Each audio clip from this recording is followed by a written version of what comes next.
Mahirap lang talaga. Kasi nakafocus lahat sa akin. Attention, gagawa sila ng mga intriga, gagawa lahat sila ng mga kasinungalingan. Sisiraan talaga nila ako.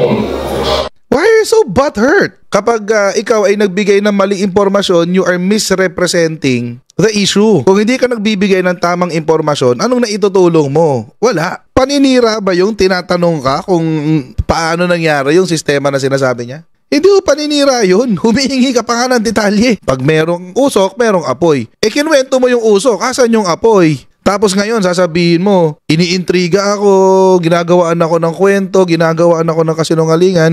You're criticizing a national program at sinasabi mo na may katiwalian. Convince us that there is. Pagbigayan ng AKAP at bigayan ng AIX, nandoon siya. See the hypocrisy? Tapos, pag sinagot mo yung issue dyan sa 777, baka naman, gusto mo na rin isabay, sagutin mo na rin yung issue tungkol doon sa 4 na graft and corruption cases.